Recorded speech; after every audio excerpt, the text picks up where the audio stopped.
My name is Mark Rubin, and I'm a dream weaver.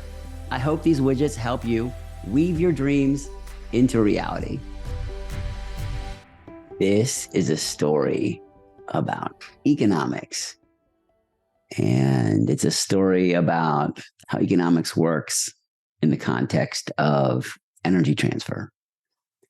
When I started the Lessons from Nature podcast, which was in 2023, one of the scientific domains we discuss is economics. And I had an economics expert on with me, David Dorr. And we discussed the lens of economics through bee behaviors and human behaviors. And this is based on the book Honey is Money that I wrote with Dan Roam.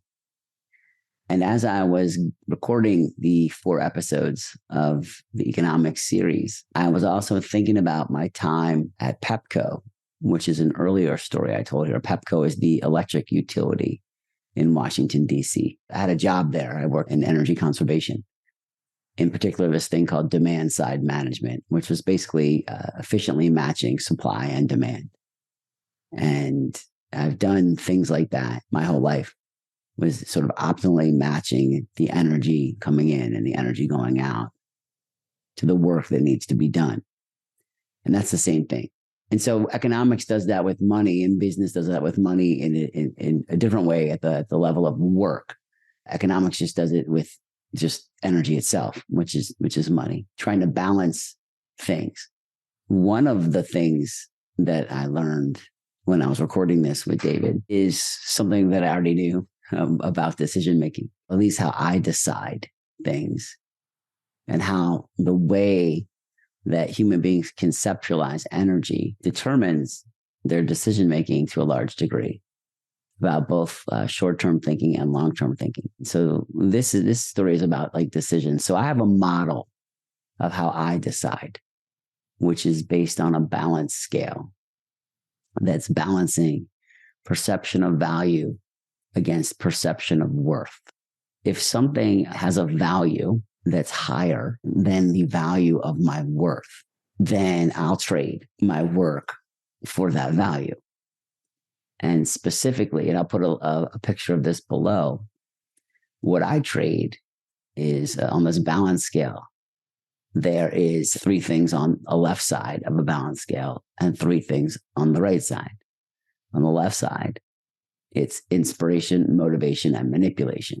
Inspiration is a feeling, and motivation is a feeling, and manipulation is a feeling. The inspirational feelings, which is the most valuable one, are feelings of like a bigger purpose, of being part of something important, something meaningful. People find meaning in inspiration. The reason this is the most powerful force in terms of economic decision making is because people are willing to volunteer their time and work and risk for no compensation if they feel inspired. You see this in religious structures and also military structures. People will at times volunteer to fight with the potential to die for no money if they believe in a cause. When people don't feel inspired, the next best thing is motivation. And motivation is usually done with rewards. And typical reward in business is money, trading someone money for a job. And then potentially giving them a bonus if their performance exceeds certain minimum thresholds in some way. And that's motivation. And people try, at least in general, to get more money over time by playing the games that are around them to try to minimize the amount of work they do and maximize the amount of money they get in different ways. That's the game of motivation. And that's not incompatible with inspiration, because you can feel inspired and motivated to do something. So when you work somewhere that's doing something meaningful and you're getting paid the amount of money that you think is worth it, it's worth it. And that's rare in my experience. At least my work experience has been rare that I was working, doing something meaningful and getting paid for it at the same time. For me, it's always been a trade, one or the other. The third assessment of value is manipulation, which is doing something to pursue safety or avoid danger. And that's the worst possible way the worst way to influence decision-making is through manipulation. You see it play out in parts of the world where there's not a lot of inspiration to be had and there's not a lot of motivation to be had. So the only other tool in the toolbox is manipulation. And you see this in various structures, same structures as before, as religious structures and military structures, to get people to either act in certain ways, believe certain things, or do certain things. So feel, think, do.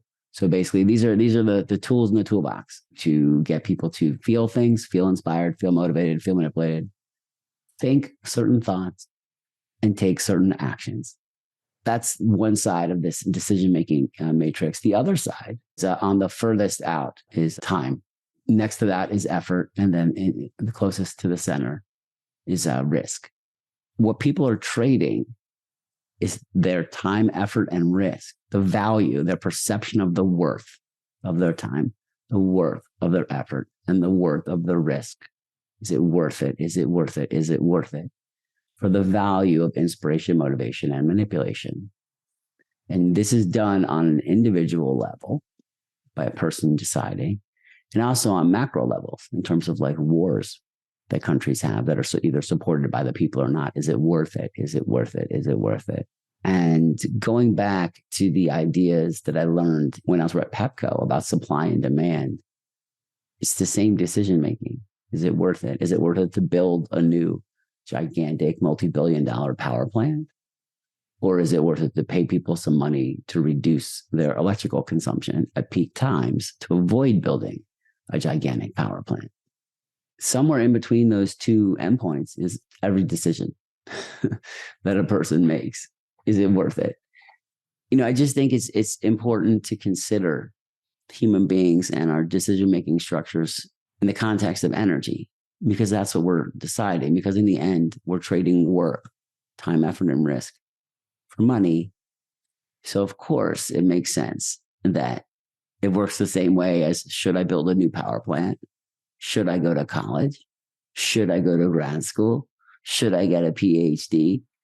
Whatever the decision is that's an investment of risk and time. We're playing these games. And I think just basing the explanation on energy and energy decisions instead of like this nebulous concept of money is an important step in helping people understand what it is that we're doing here on this rock, going around this star at 19 miles per second.